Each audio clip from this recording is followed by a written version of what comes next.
আজকে রাজ্যের 2022-23 বর্ষের জন্য বাজেট পেশ হয়েছে। বাজেট পেশের ছত্রে ছত্রে অসত্য ভাষণ আছে। কখনোই গত বছরের বাজেটের সঙ্গে এবছরের বাজেটে কি যোগ বিয়োগ হলো এটা সরকার ঘোষণা করে না, বলছেও না। যাবতীয় বক্তৃতা হচ্ছে 2010-11 সালের সঙ্গে। বাজেটের একটা পদ্ধতি না যে 10 বছর আগের সঙ্গে 10 বছর পরের কি হলো ওটা কখনো তুলনায় আসতে পারে, এটা সাধারণভাবে হয় না। তাহলে 20 বছর আগে, 30 বছর আগে, 40 বছর আগে তুলনা করলে দেখবেন যে সর্বনাশের পশ্চিমবাংলাকে রূপ দিয়েছিল বামফ্রন্ট, এবং সেটা 77 থেকে 2011 সাল পর্যন্ত পরিষ্কার হয়ে যায়।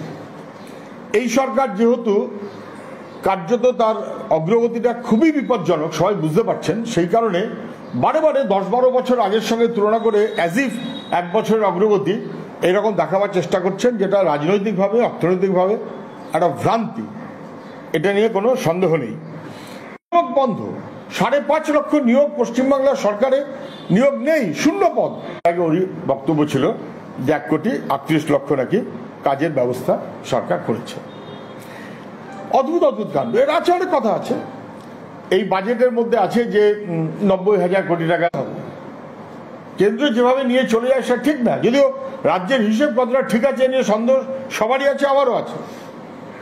হোয়াইট পত্র একটা শ্বেতপত্র প্রকাশ করুন না, কত টাকা পেয়েছেন, কত টাকা পেতে চান, মদের থেকে ট্যাক্স কত টাকা পেয়েছেন, বিদ্যুতের থেকে ট্যাক্স কত টাকা পেয়েছেন, তাহলে কেন এত টাকা ধার করতে হচ্ছে?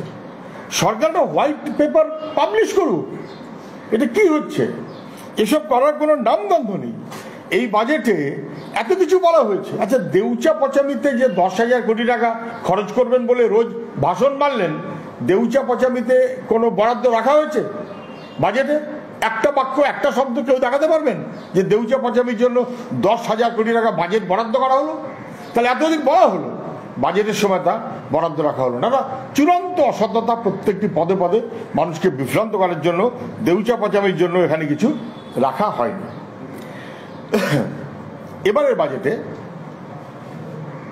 লোনের পরিমাণ কত? প্রায় 6 লক্ষ কোটি টাকা। সরকার যে বাজেট পেশ করেছে তাতে বলছে, একটু না, তাতে বলছে 5,86,438 কোটি টাকা হচ্ছে প্রস্তাবিত বাজেট, যেটা গতবারে ছিল 5,35,000 কোটি টাকা। তার আগেরবার ছিল 4,81,000। এত বাড়ছে কেন? এত বাড়ছে কেন? 1,92,000 কোটি টাকা লোন ছিল 47 সাল অনওয়ার্ড, 2011। আর সেই 1,92,000টা বেড়ে হয়ে গেল প্রায় 6 লক্ষ কোটি টাকা। 6 লক্ষ কোটি কোন ফিরে যাচ্ছে? পার্সেন্টেজ গ্রোথ কত? কত টাকা পুরনো ঋণ, বাম আমলের ঋণ, সেই ঋণের ওরা যে মাঝে মধ্যে বলে যে ইন্টারেস্ট পেমেন্ট করতে হয়, সেই ইন্টারেস্ট পেমেন্টের আর কোনো জায়গা নেই, সেগুলো হয়ে গেছে, যা অনেক জায়গা হয়ে গেছে। এই সরকার আসার পর যে লোন করেছে সেই লোনের রিপেমেন্ট করতে হচ্ছে। বামফ্রন্টের বকেয়া তো নয়। তাহলে 6 লক্ষ কোটি কেন? ডিএ নেই, মাইনে দেওয়া হচ্ছে না ঠিক মতো, 0 পদ 5.5 লক্ষ, কন্ট্রাকচুয়াল ওয়ার্কার ভর্তি, সিভিক পুলিশ, অমুক তমুক ইত্যাদি ইত্যাদি, মাইনে দিতে হচ্ছে না সেখানে পারলে প্রায়। এবং এখানে সরকারের সেভিংস অন্তত পক্ষে 1.5 লক্ষ কোটি টাকা। তারপরেও কেন প্রায় 4 লক্ষ কোটি টাকা ঋণ করতে হলো এই 10 বছরে? কেন 4 লক্ষ কোটি টাকা 10 বছরে? ভাবা যায়? ইতিমধ্যে গত 3 মাসে 16,000 কোটি টাকা ঋণ নিয়েছেন। সরকার শুধু ফষ্টি করছে, শুধু বিজ্ঞাপন করছে, শুধু খেলামেলা উৎসব করছে। কর্মসংস্থানের কোনো বন্দোবস্ত নেই, বেসিক ইন্ডাস্ট্রিজ গড়ে তোলার কোনো বন্দোবস্ত নেই, এবং মূল ইনফ্রাস্ট্রাকচার করতে যা বোঝায় কিচ্ছু নেই। আপনি কলকাতার চারপাশে যা দেখতে পাচ্ছেন এসব বামফ্রন্ট আমল। সেকেন্ড হুগলি ব্রিজ, নিবেদিতা সেতু, যা দেখতে পাচ্ছেন আপনি, ইস্টার্ন মেট্রোপলিটন বাইপাস, ফ্লাইওভার গুলো কলকাতার আশপাশে যা দেখছেন সব বামফ্রন্ট। Haldia petrochemical, Salt Lake electronics, Rajarhat township, IT hub, সব তো বামফ্রন্ট। স্কুলের বাড়িগুলো ছিল মাটির বাড়ি অথবা ছাতাবেড়ার বাড়ি, সেগুলোকে একতলা, দোতলা, তিনতলা বামফ্রন্ট। এই সরকার শুধু রং বদলেছে। কোথায় খরচ হচ্ছে এত? 6 লক্ষ কোটি টাকা ঋণ গোটা রাজ্যটা সর্বনাশ করছে। এই বাজেটেও তা স্পষ্ট হয়ে গেল। এই বাজেটের মধ্য দিয়ে মানুষের উপরে বোঝা চাপিয়ে দেওয়া হয়েছে। এটা কোনো জনমুখী বাজেটের আশপাশে নেই, শুধু নিজেদের পিঠ চুলকানোর মতো একটা বাজেট হচ্ছে। আমি তার বিরোধিতা করছি। সুজনদা, মমতা বন্দ্যোপাধ্যায় আজকে বলেছেন এই বাজেট সাধারণ মানুষের বাজেট, মানুষের মুখে হাসি ফোটানোর বাজেট, এই বাজেট জয় বাংলা বাজেট। এই বাজেট মুখ্যমন্ত্রীর মুখে হাসি ফোটানোর বাজেট। এই বাজেট তৃণমূলের পুরনো লোকদের মুখে হাসি ফোটাতে পারছে না, তোলাবাজদের মুখে হাসি ফোটানোর বাজেট হতে পারে, কিন্তু সাধারণ মানুষ এই বাজেটে উৎসাহী আপনি কোথাও আশপাশে খবরও পাচ্ছেন না, দেখতেও পাচ্ছেন না। আরে লোকে টের পাচ্ছে। গাড়ি ঘোড়া ছেড়ে দিন, পাবলিক ট্রান্সপোর্ট তো নেই রাজ্যে, লোকের মুখে হাসি ফুটছে। পাবলিক ট্রান্সপোর্ট নেই, তাহলে 8 গুণ 10 গুণ 20 গুণ খরচ করে লোককে যাতায়াত করতে হচ্ছে। ট্যাক্সি করুক আর যাই করুক, মূলত পাবলিক ট্রান্সপোর্ট নেই, সর্বনাশ করে দিয়েছে। তাহলে লোক যাতায়াত করবে বেশ বাইক। আপনারা বাইকের যাতায়াত বুঝতে পারছেন আজকাল? দিল্লি রাজ্য দুজনে মিলে তেল একেবারে তো লুট করে নিয়ে চলে গেল। তারপর আপনি যেখানেই যাবেন হঠাৎ দেখলেন 40 জাত্তারি 1000 টাকা ফাইন, আবার একটু চললেন 50 1000 টাকা ফাইন। মানে রাস্তায় তার সঙ্গে সঙ্গে যদি অন্য কিছু না থাকে, ট্রাফিকের লোক দাঁড়িয়ে থাকলো, সাইডে গাড়িটা করাও ভাই, টাকা দাও, 500 দাও, 1000 দাও। 10 জনের মধ্যে 5 জনের টাকাটা উইদাউট রিসিপ্ট, আর যেগুলো ওই আলো জ্বলে গেল সেগুলো টাকা দাও। একেবারে সাধারণ যুবক নিত্যদিনের কাজ করে, সেই যুবককে পর্যন্ত মানে গায়ের জোরে টাকা আদায় করা হচ্ছে। আদায় হচ্ছে ট্যাক্স, ট্রান্সপোর্টের ফাইন, মানুষের সর্বনাশ করা হচ্ছে। আর এই বাজেটে কার্যত বিপদে ফেলে দেওয়া হচ্ছে আর আদায় করা হচ্ছে মদের দোকান, মদ বিক্রি আর বিদ্যুৎ। মানুষের মুখে হাসি ফুটছে, কাজ নেই কারুর। মুখ্যমন্ত্রীর হাসি ফুটছে, কারণ হরিশ চ্যাটার্জি স্ট্রিটটার নাম হয়ে গেছে পারলে প্রায় হরিশ ব্যানার্জি স্ট্রিট। মুখ্যমন্ত্রীর এবং তার পরিবারের মুখে হাসি ফুটছে, বাংলা মানুষের মুখে হাসি নেই। আজকে মুখ্যমন্ত্রী বলছে যে এই যে বলছে এই দেওয়া হচ্ছে না, কি বলে পেনশন দেওয়া হচ্ছে না, এই কথা একবারই ভুল।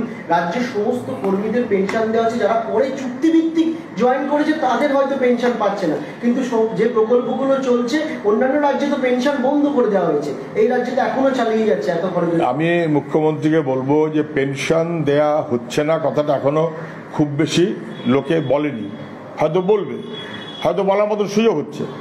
স্কুলের টিচার রিটায়ার করেছেন, তারপরে পেনশনের জন্য জুতোর সুতলা ক্ষয়ে যাচ্ছে, সবাই টের পাচ্ছেন না, এরকম গল্প আসছে।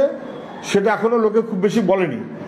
এখনো পর্যন্ত যেটা হয়েছে, আজকে হলো 10-11 তারিখ, বোধহয় আজকে 11 তারিখ, 8 তারিখে কলকাতা কর্পোরেশনের কর্মচারীরা বিক্ষোভ করেছে। তারা তো পেনশন পাচ্ছে না, 603 জনকে 3 তারিখ তাদের কাছে পেনশনের নামে যে টাকা গেছে সেটা তাদের অধিকার কেড়ে নেওয়া হচ্ছে। গ্র্যাচুইটি টাকা দেয়নি, লিভ এনক্যাশমেন্ট দেয়নি। আপনি লিখে রাখুন, মুখ্যমন্ত্রীকে বলুন জবাব দিতে। এর একটা নোটিশটা নিয়েছিল যে পেনশন এখন দেওয়া হবে না, সেই নোটিশটা ছেড়ে দিয়েছে, এখন নোটিশ দিচ্ছে না। কিন্তু গত 3 তারিখে অ্যাকাউন্টে যাদের পেনশন গেছে তাদের ওই কমিউটেড অ্যামাউন্টটাও বাদ দিয়ে দিয়েছে। না কমিউটেড অ্যামাউন্টের গ্রস দিয়েছে, না কমিউটেড অ্যামাউন্টের পেনশন অংশ দিয়েছে। তার মানে কার্যত পেনশন নামে অর্ধেক টাকা অন্তত লোপাট করে দিয়েছে এখন ইতিমধ্যেই। উত্তর দিক মুখ্যমন্ত্রী, উত্তর দিক কলকাতা কর্পোরেশনের মেয়র, উনি তো এখন মন্ত্রী হয়েছেন আবার।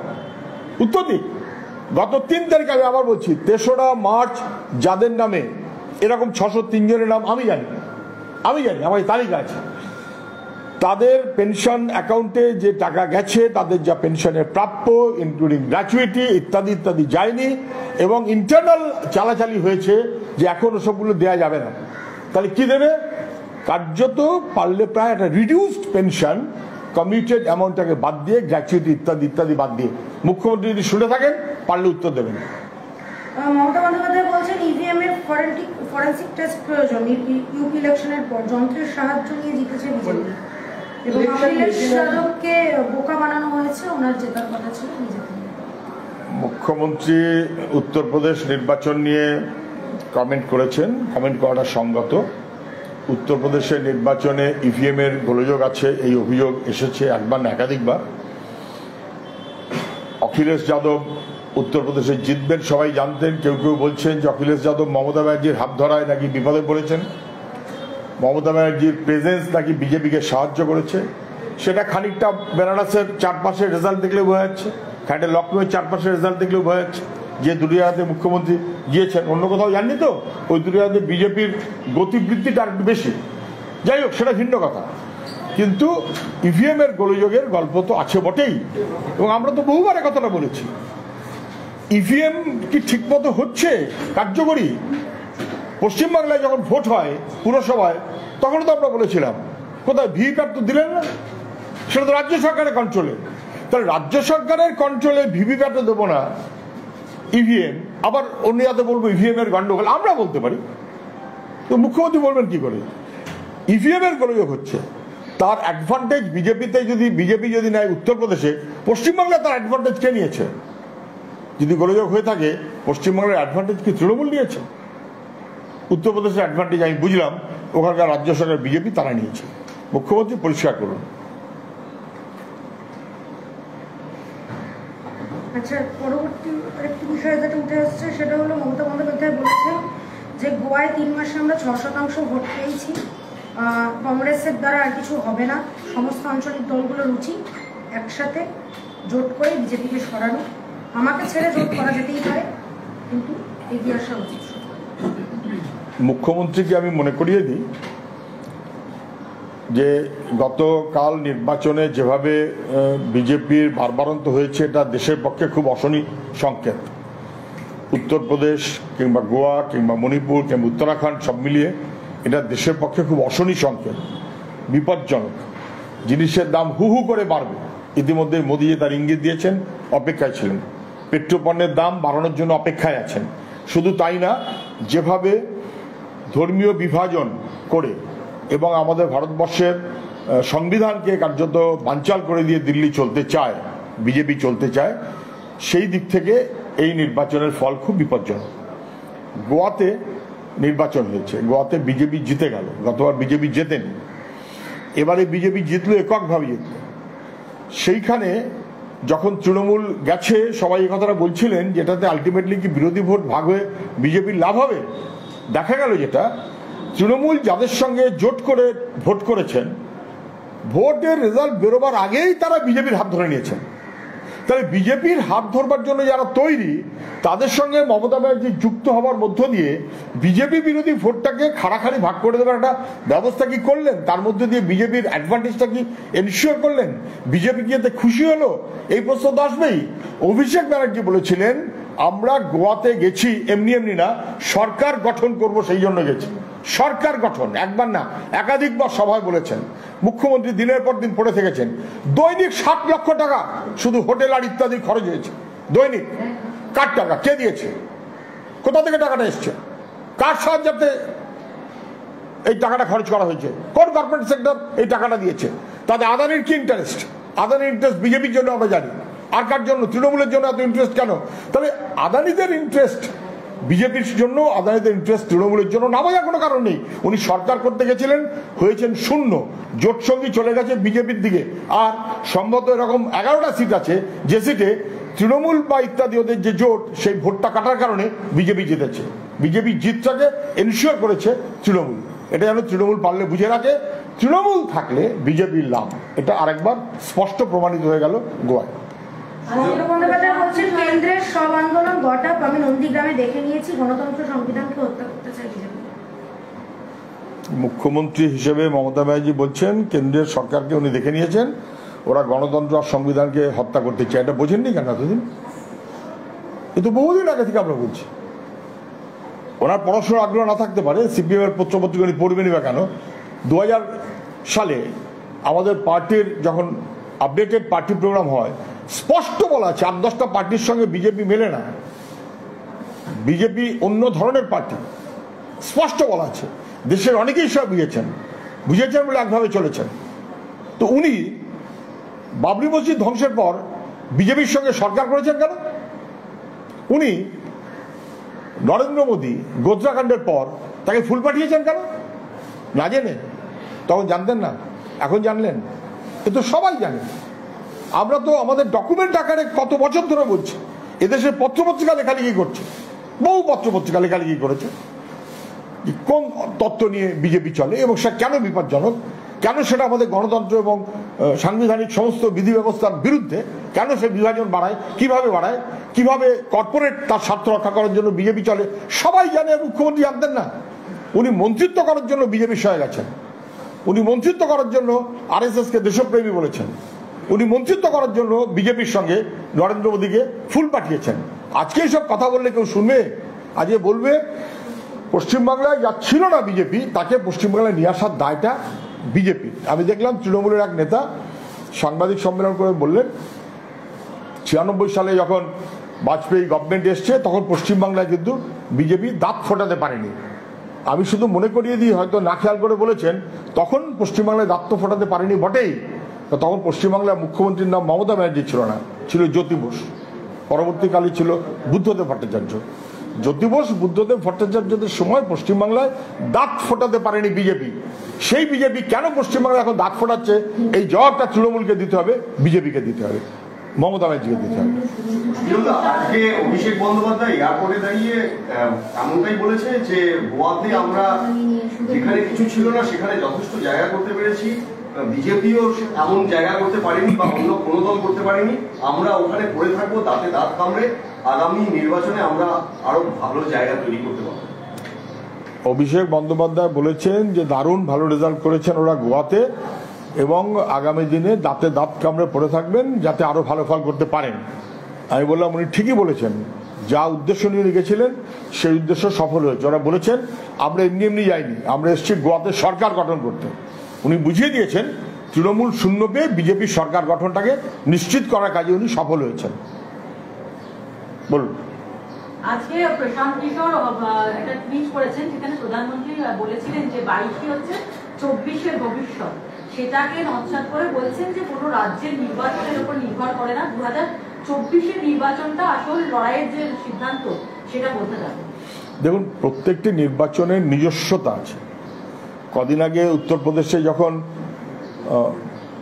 ত্রিস্তরীয় ভোট হয়েছে পঞ্চায়েতের, পুরসভার, তখন বিজেপির হাল খুব খারাপ হয়েছে। তখন কেউ কেউ বলছিলেন যে ওইটাই অতএব ইন্ডিকেট করছে যে বিজেপি এখান থেকে চলে যাবে ক্ষমতা থেকে, এবং সেইটা বুঝে বিজেপিও কিভাবে কি করেছে, ইভিএম সহ নানা অভিযোগ আসছে, শেষমেশ বিজেপি জিতেছে। দ্যাট ডাজন্ট মিন যে যেমন 2021-এরটা 2022-এ রিপিটেড হয়নি, তেমন 2022-এরটা 2024-এ রিপিটেড হবে। বিজেপি যদি মনে করে থাকে মূর্খের সঙ্গে বাস করছে। গোটা ভারতবর্ষের মানুষ বুঝিয়ে দিয়েছে শ্রমিক আন্দোলন, কৃষক আন্দোলনের মধ্য দিয়ে যে 56 ইঞ্চিকে ঝুঁকিয়ে দেওয়া যায় এবং ঝুঁকিয়ে দিয়েছে এদেশের কৃষক আন্দোলন। যদি প্রধানমন্ত্রী মনে করে থাকেন সমস্ত স্যাংশন পেয়ে গেছি, খুশি মতন চলবো, কখনো মানুষ ছাড়বে না। 2024 বিজেপিকে এদেশের ক্ষমতা থেকে সরাতে হবে, এটাই দেশের সমগ্র মানুষের বা রাজনৈতিক দলগুলোর মূল লক্ষ্য হওয়া উচিত। সেখানে বিজেপি তৃণমূলের মতো কাউকে কাউকে সঙ্গে পেয়ে বিরোধী ভোট ভাগাভাগি করার কতটা ব্যবস্থা করতে পারবে, এটা বিজেপি আর তৃণমূলের আভ্যন্তরীণ বিষয়, আমি সেখানে বলতে পারবো না। সুজনদা, অনুব্রত মণ্ডলের মামলা ছিল কলকাতা হাইকোর্টে এবং সেখানে অনুব্রত মণ্ডলের যে আবেদন, সেই আবেদন খারিজ করে দেওয়া হয়েছে কলকাতা হাইকোর্টের তরফ থেকে, এবং কোর্ট স্পষ্টত বলেছে, কোর্টের অবজারভেশন, যে বারবার সিবিআই ডাকলে কোর্টের দ্বারস্থ হবে। এটা কোর্ট বারবার যদি স্টে দিয়ে দেয় সেক্ষেত্রে সিবিআই এর হাত বেঁধে দেওয়া, এটা করা যাবে না। সিবিআই এর কাছে যান, গিয়ে কথা বলুন।